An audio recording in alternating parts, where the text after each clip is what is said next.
Tom Grennan, thank you for speaking to talkSPORT. I need to start by saying, mate, you're looking drippy. Mate, it feels good to be in this shirt Yes. again, man. It feels very, very nostalgic, mate. Yeah. 2002. 2002. I think that's the first World Cup that I fully remember and having that excitement to watch England go out and try and win a World Cup. Well, it was the Beckham free kick against Greece. Yeah, at Old Trafford, we're playing. Are you going to do it? Are you going to do exactly the same? Do you know what? I would love to, but I've got to say I've never been the greatest of free kick takers.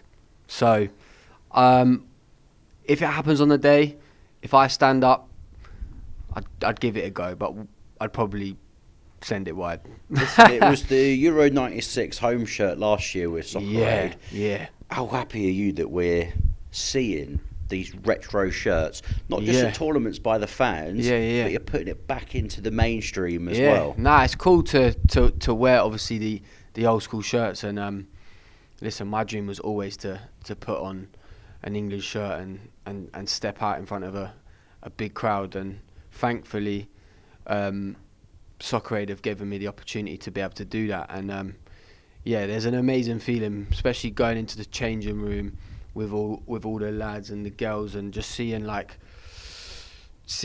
your heroes as well as seeing people you see on TV, and just interesting people and influential people, and sitting next to them having a chat, and then putting the shirt on and going out and raising so much money for UNICEF. It's incredible, mate. Obviously, singing, musician, is what you do, and it's what you're so good at. But thank you. Scoring a goal in front of a packed crowd. Yeah. What's the feeling like compared to walking out in front of, say, 30,000 people? Yeah. Well, obviously, it's a completely different feeling. But I had always, like I said just a minute ago, I've always dreamt of my dream was to play football, but obviously never happened. So to get the chance and then scoring a goal in front of however many thousand, and I had a plan of celebration that didn't go to plan. It just the energy took over, and I just ran the whole length of the pitch, ran into Robbie Williams, and it was crazy, man. Where's the fact you're running into Robbie Williams? Yeah, I was not like, many people Robbie! can do that. Not many people can do that, running into Robbie Williams. It was mad. Have you had a conversation with the gaffer at all? Is there anyone in this England team that's going to be announced that, that could compete with Tom Grennan? You're the poster boy for English Soccer Aid football. You are the baller, mate. I'll take that. Yeah, but I'll take that. Are you worried that anyone's going to sort of be taking the limelight off you a little bit? Nah, never. Nah, there's some really good players. And I just love to be able to do my job and show the managers that didn't believe me back in the day that I've still got it. Do you know what I mean? Yeah. Any names you want to bring up? Nah. No? But they know who they are. They're not worth it, are they? No, Yeah, they are, but nah. Listen, last year you went to Cambodia to see where the money had gone that had been raised for Soccer Aid and UNICEF. Yeah. Have you gone anywhere in the last 12 months to see where that money has gone? I haven't gone back, obviously, to Cambodia or anywhere else to see where the money has gone. But to be able to do that trip last year was the biggest eye-opening experience I've ever had, the biggest humbling experience I've ever had, and just to see the work that UNICEF are doing day in and day out to make a change to families and children across the world was incredible and is incredible. So just to be able to do that and have that experience was, it was life changing, man, and something that I try and remember daily. Like if I'm having a bad day, I just always look back onto my phone and look at them pictures and see how hard and challenging that them kids have it, and they were all smiling, they were all happy, and they were living in horrendous conditions, and I just always just try to remember that life is I've got a very, very special life, and I'm very lucky to be where I'm at. So Yeah, man. I think that goes for like a lot of people that are living in the UK as Definitely, well. Like, mate. even we've got it. We've well, don't get me wrong. A lot of people in the UK have got it really, really tough. Yeah, absolutely. And UNICEF do work with people in the UK still too.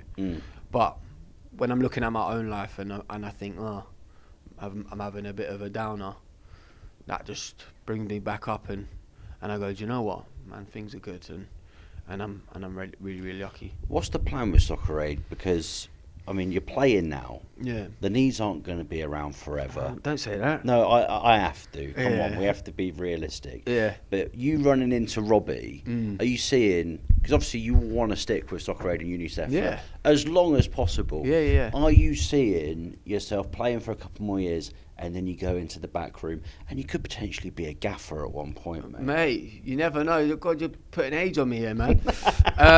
But listen, I would always love to be able to be involved with Soccer Aid, whether I'm playing or whether I'm just going to events or whether I'm talking about my experiences, meeting kids, meeting families. I would love to always be involved. And I think everybody behind the scenes at Soccer Aid is an amazing individual, and I've made some really, really great friends, lifelong friends, you know. So I'll always be a part of Soccer Aid, and yeah, man, Soccer Aid will always live forever, man. One person that's potentially not going to be in the fold, we don't know just yet. Who? Frank Lampard. I was going to say, is it Big Lamps? Yeah. Yeah. Obviously, with you being a Cov supporter, Yeah. and Lamps being so heavily involved with Soccer Aid over the years, Yeah. Has he taken you for a little tour around Cov recently or not? Do you know, I haven't been able to go this season at all, just because I've been so busy. And obviously, when Frank got appointed manager, I messaged him and said, tell me you're the new gaffer. And he was like, nah, I've not heard nothing. And I woke up at 8 o'clock to a message saying, up the Cov, with a little like sky blue heart. So I got up, I was buzzing, but he's invited me down to the training ground, and he's invited me to the games. It's just when I can get there, but he's doing really, really well. And I think, yeah, they've won 3 on the bounce now. So yeah, playoffs is looking good, and I think Frank's always going to be part of Soccer Aid too. Whether he'll be able to do it this year, who knows? But yeah, he'll have a watchful eye, and hopefully he'll be like, do you know what? If you fancy it, come into Cov, putting on a shirt, give us a little run around. Well, if back into the season or whatever, Cov have a little goal drought, Imagine. and then off the back of Sunday, 15th of June at Soccer Aid, Yeah, say you score a hat trick, Yeah. you might have to go there and give the boys some tips, mate. Yeah, just pull up, see what's happening.